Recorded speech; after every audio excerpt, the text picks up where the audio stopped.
Welcome back to Casino Guitars. I'm Sean, and this is Leilani Kilgore. Boom, there you go. Rock and roll guitar player, blues guitar player, banjo extraordinaire. She does it all, front to back. So, tell me a little bit about yourself. What are you doing in North Carolina right now?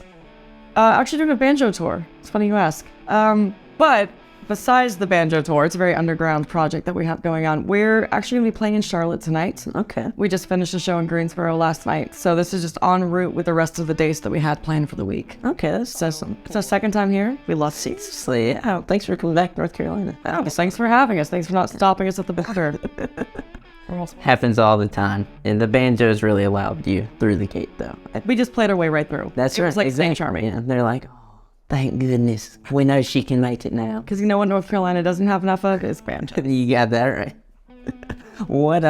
So you're from Nashville, correct? I am from Nashville, yes. Awesome, super cool. So have you done much touring around the country from that area, or did you kind of start in Nashville? Like, what's a little bit of your story? So I actually grew up in Washington State and then moved down to California during my formative middle school, high school years. Okay. But I've always played professionally. So when I was in California, it was all West Coast stuff. Went to college for 2 years, dropped out like a good musician does, and moved to Nashville. And yeah, everything that we do is based out of Nashville because it's a great place to hub out of. You know, you have all your resources there. You have, you know, you could throw a stone and hit about 5 musicians at once, probably.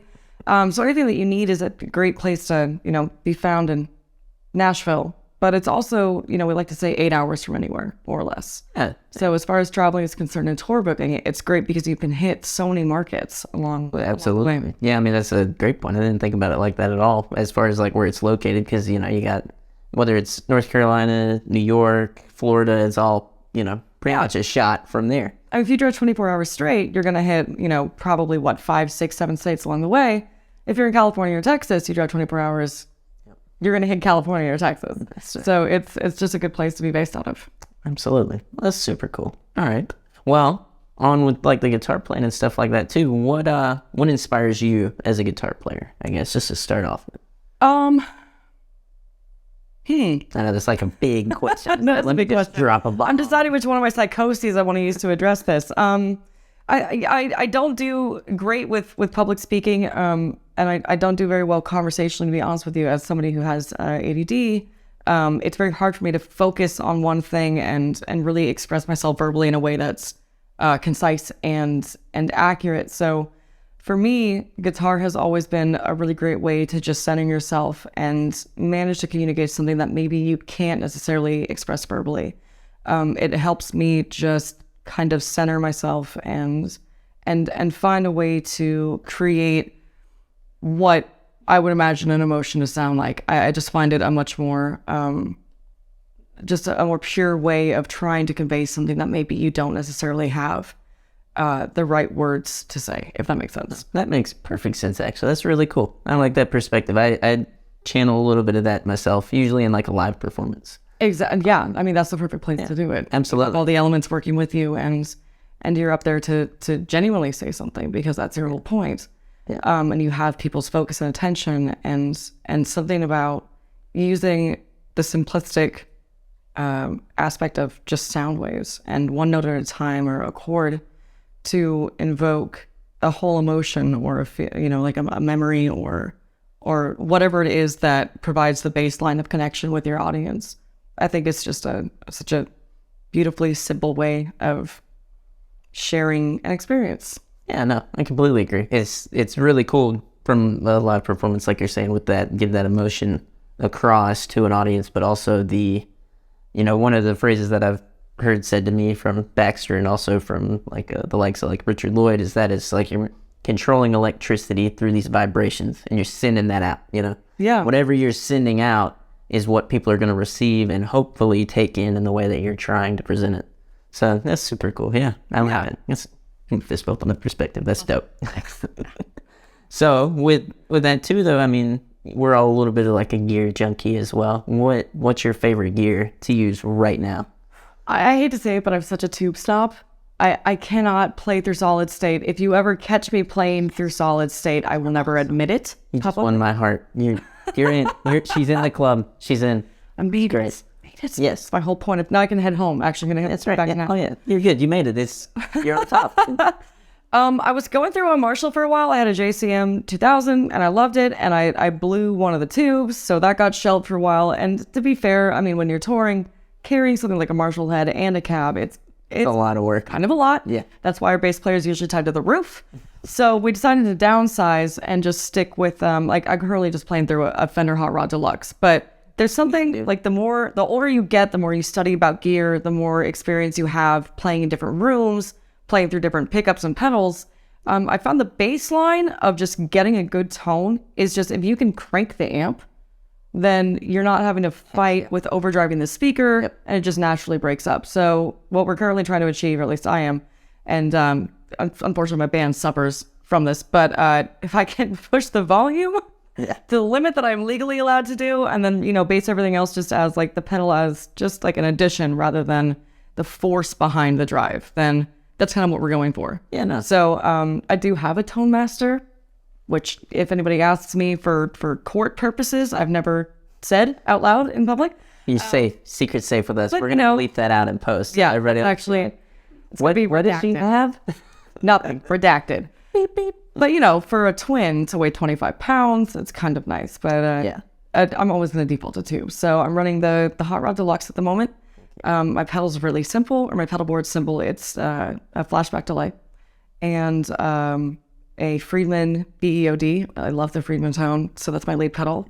Currently stacking it with the TS-808 and just a small mini whammy ankle breaker and tuner, and that's it. That's awesome. That's perfect. Baxter would love you. That's like right up his alley. He hates pedals. He's like not about it. He's like, no, keep it simple, cool amp, 1 or 2 pedals, and that's it. Yeah, well, I do a lot of tap dancing on stage when I'm trying to adjust settings, because you know how it is. Halfway through a set, you get bored with your tone, maybe, and decide to switch something. So the less knobs I have to try to orchestrate with the heel of my boot, the better. So we try to keep it very streamlined. That's cool. You got a cool like tap dancing method too. That sounds awesome. I'm bad. Like I'm like, okay, in the middle of the solo, I'll fall to my knee and then I'll be like, this is what I need. Like I'm like tweaking it. Townsend thing where you get on your knee and you swing your arm and then on the way back tweak it. Yeah. You are brilliant. I love that. That's sick. Let me know how it goes. I've never attempted it. I'm gonna try it now. I'm serious. We're gonna get video of it at the next Blues Jam, and everybody's gonna be like, "Why is that one guy on his knees at a Blues Jam?" Like, we're all just playing. Just feel it. What guitars do you like to use? So for the longest time, I was a Gibson snob.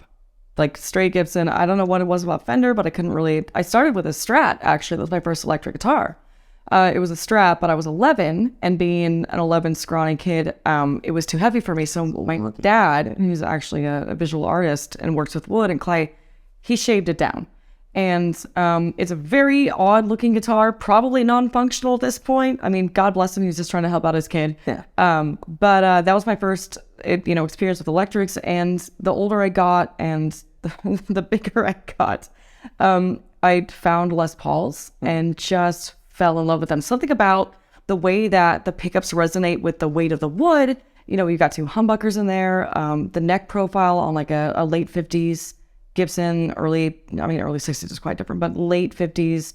I just loved them, and they're the iconic rock and roll guitar. Yeah, absolutely. So my first guitar that I bought my own money was a Gibson Les Paul Pro 2 with the active pickup and the push pull knobs, and so yeah, that was my thing, and it was for years. I stuck with the Les Pauls and So cool. semi-hollows, and then I recently got, being in Nashville, if you don't have a telly by your 5th year of living there, they kick you out. You're actually what I've heard. excommunicated from Nashville. If I've heard you get a couple of notices and then you're on your way up. Correct. They will hunt you down. So I need to get a telly. But I'm not a huge fan of just straight single coil tone. There's a couple strats that are to die for, obviously, but I'm just a sucker for humbuckers. And Fender created this parallel universe telly in 2020.